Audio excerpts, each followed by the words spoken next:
c'est les petites cases du calendrier de l'Avent, chacun sa case. À Dijon, chez Charlie, 7 ans, et Elliot, 10 ans, on prépare déjà les fêtes de Noël. Découpage, collage. Vous avez besoin d'aide ou ça va? La famille fabrique elle-même son calendrier de l'Avent. Tadam, t'as vu? Ça va faire la petite boîte, comme là. Aurélie, la maman, joue les superviseurs. Eh, bravo! Super.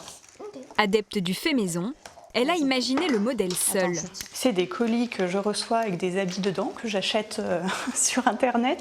L'intérieur de la boîte est toute jolie. Je voulais garder les cartons, je voulais pas les jeter. Donc je l'ai un peu customisé. Et puis on va la remplir de jolies petites boîtes pour faire le calendrier de l'Avent. Et elle n'en est pas à son coup d'essai. Cela fait 4 ans qu'elle réalise ses propres calendriers. Devenue une experte en la matière, ses créations sont même saluées sur les réseaux sociaux.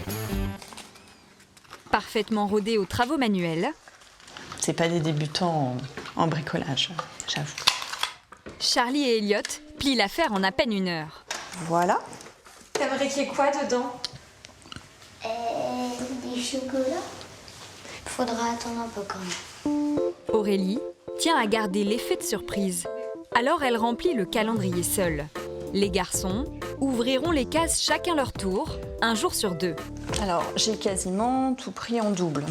Ça, c'est des petites graines à planter. On a les petits bonbons, des petits tampons.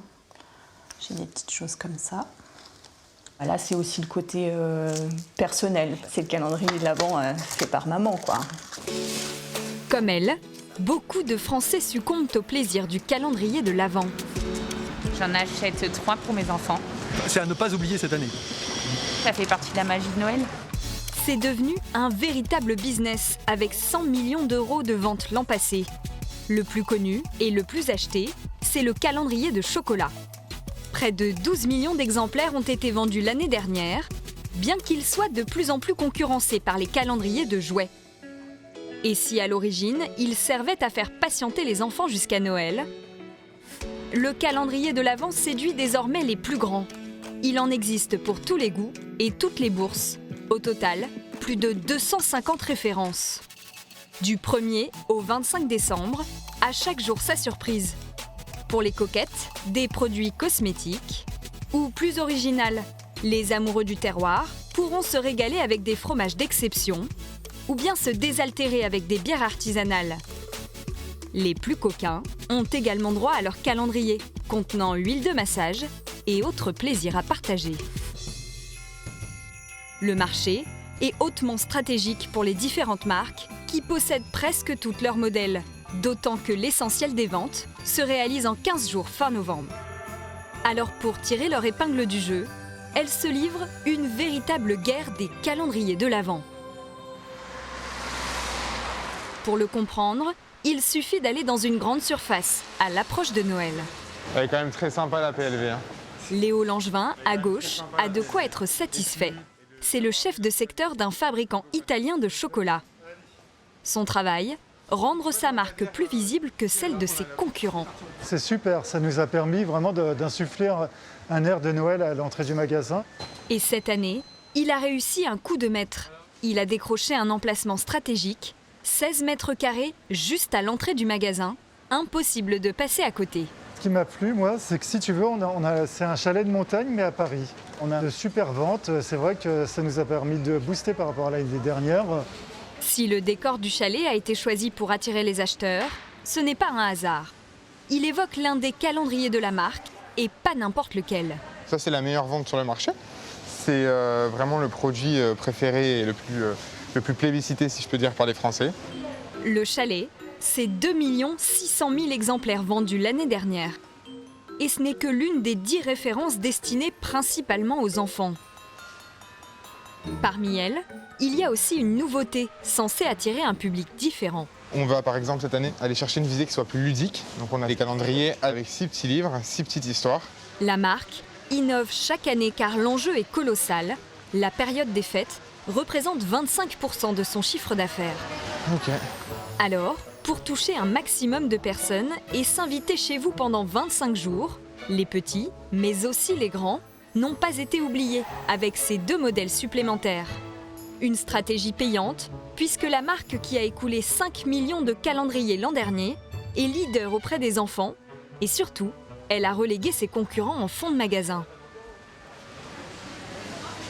Si ce fabricant propose des calendriers depuis 20 ans, d'autres arrivent tout juste sur le marché.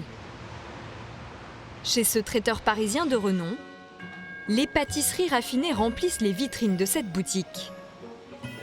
Et à l'étage, Sur le cake de Noël, ça fait les modifs. les équipes du marketing travaillent sur les fêtes de Noël. Andrea, la chef de produit, et Marie-Charlotte, la directrice du service, sont chargées de créer un calendrier de l'Avent. On sera sur une branche, à peu près comme ceci. De toute façon, on va voir au niveau de la taille. Les petites pochettes seront suspendues une après l'autre. Et donc à l'intérieur, on retrouvera nos petits biscuits. Ça va être canon. Elles ont imaginé un modèle très tendance, avec des éléments naturels et un aspect fait maison. C'est seulement la 2e année que le traiteur propose un calendrier de l'Avent. Il a succombé à ce phénomène de mode dans un but bien précis. Le calendrier de l'Avent, c'est un bel outil de communication qui permet de faire acheter parce que je pense que les personnes vont aussi découvrir nos bûches et qu'on va les amener sur le cœur de notre business, que sont les autres produits de Noël. Les macarons, qui sont les meilleurs de Paris, évidemment. Voilà. Pour que le calendrier séduise, il faut que le contenu soit à la hauteur. Pour cela, les jeunes femmes ont rendez-vous en cuisine avec le chef de la marque. J'ai tout fait comme tu m'as dit, tout bien rangé par chiffre. Objectif, finaliser la sélection des confiseries et établir leur ordre. Commencer par les petites fritures donc de Noël, comme ça on rentre déjà dans le thème dès qu'ils ouvriront leur petit sachet. Mais très vite, la directrice identifie un problème. Et du coup, ça fait que les 5 premiers jours, t'es que sur la friture. On peut changer sur les deux, passer soit sur le mendiant ou l'ourson. Et après, on peut revenir du coup sur les fritures. Après 1 heure de tergiversation, toute l'équipe tombe d'accord. Peut-être du sablé un peu plus sec, de la gourmandise avec... Non, c'est bien. Ok, c'est validé? Allez, go. Ouais, parfait. Dernier impératif à prendre en compte, le budget. Moi, je trouve que ça fait beaucoup de gros sablés. Au niveau du pricing, on va s'en sortir, Andrea? Je pense qu'on peut être... on en a 3, bon 4. Parce que c'est quand même déjà très gourmand. Le calendrier, vendu 59 € en boutique, ne doit pas coûter plus de 45 € à la marque. 15 € seulement seront consacrés aux confiseries. Marie-Charlotte et Andrea utilisent les 30 € restants pour la fabrication du calendrier. Alors, quand elles découvrent pour la première fois le prototype chez le fabricant... Ah, c'est sympa. Ah, canon. Ouais. C'est joli, hein? Ouais, c'est hyper sympa. Elles sont très pointilleuses. Elles sont pas un peu plus grandes, les poches? Si, j'ai l'impression, non? Elles sont un peu plus hautes, non? Les 2 femmes se lancent dans une véritable inspection. Il y a le bleu, là, qui a un peu on va dire des teints sur les pochettes. On est quand même sur des sachets assez fragiles. Quand on vend un calendrier à 59 €, on veut vraiment que tout soit parfait. La production du calendrier coûte cher, car il ne sera fabriqué qu'à 200 exemplaires. Et surtout, de l'impression au pliage, tout est fait à la main. Quelques semaines plus tard... Faut que tu mettes au milieu, je pense, Adrien. Non, mais c'est super, hein. C'est comme un mobile pour enfants. Les calendriers arrivent tout juste en boutique. Bonjour. Bonjour madame, bonjour monsieur. Déjà en vente sur Internet, cette cliente a craqué immédiatement et le prix ne l'a pas freinée. J'essaye toujours de privilégier des calendriers un peu originaux, un peu sympathiques, et là, là je suis comblée. Mieux, comme l'espérait Marie-Charlotte, en plus du calendrier, la cliente a également acheté des macarons. Merci beaucoup. Si l'on comprend que le calendrier de l'Avent est une bonne affaire pour les marques, en est-ce une pour les consommateurs?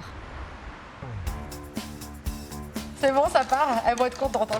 Gwenaëlle Gonzalez est la cofondatrice d'une jeune marque qui distribue des produits bio. On en a 65, il nous en reste encore 2 à faire. Et en ce moment, toute l'équipe est focalisée sur un produit. En fait, c'est que tu as coincé le petit œillet. C'est ça. En 8 semaines, les petites mains de la marque ont dû fabriquer 2000 calendriers de manière artisanale. Ça a cartonné, parce qu'on a vendu plus de la moitié en même pas 2 jours. Pour nous, clairement, c'est devenu le produit de l'année. Ce qui a conquis les clients. En termes de maquillage, on a un crayon rouge à lèvres. On a un petit dentifrice solide à la menthe. Voilà, vous avez plein de petits produits. Vous avez également des petits vernis.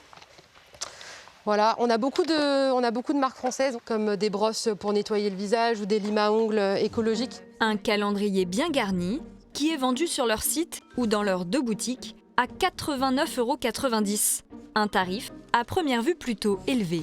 Mon petite réunion sur le calendrier de l'Avent. Mais pour Julie Richard, l'autre fondatrice de la marque, le prix est justifié. On l'a défini en fonction d'une part du prix psychologique que les gens sont prêts à mettre, en fonction aussi de la concurrence, et puis aussi en fonction de la valeur produit. Cette année, on avait un coffret qui a une valeur produit de plus de 200 €. Avec une valeur totale des produits 2,5 fois plus importante que le prix de vente, celui-ci semble être une bonne affaire pour les clients. Un phénomène courant pour les calendriers cosmétiques et qui est même devenu un argument de vente. Pour arriver à ce tarif, les jeunes femmes ont leur technique. Le calendrier de l'Avent, c'est notre plus gros produit de l'année. Ce qu'on va proposer à nos marques, c'est une très très belle visibilité sur la communication de notre site, nos vidéos, etc., tous nos supports. Et ça, c'est vraiment ce qu'elles vont rechercher. Parfois, on n'a même pas besoin d'aller proposer aux marques. En fait, c'est elles qui viennent nous voir en nous disant « Nous, on serait intéressés pour être aussi dans ce calendrier. » En échange d'une importante publicité toute l'année, les marques de cosmétiques acceptent de vendre leurs produits pour le calendrier au seul coût de fabrication. Alors, en coulisses, durant les mois de novembre et décembre, Julie et Gwenaëlle accentuent leur présence sur les réseaux sociaux par tous les moyens. Salut! Ah, c'est beau comme ça. Les jeunes femmes ont rendez-vous dans leur boutique d'Orléans. Salut! Ça va? Elles ont invité Chloé, une blogueuse spécialiste des cosmétiques bio. Bon, on te montre la bête? À qui elles offrent un exemplaire. Voilà. Ça fait du bien d'avoir des couleurs qui changent du rouge, du vert. Faire appel aux blogueuses bio permet à la marque de toucher une cible précise. C'est des personnes qui ont des communautés très importantes et nous, ça nous permet de gagner encore en visibilité et de pouvoir diffuser notre image, diffuser aussi nos produits sans problème. Reste le plus important, voir si le contenu plaît. Allez, vas-y, fais-toi plaisir. De toute façon, il est à toi. Oh. Une nuit démaquillante.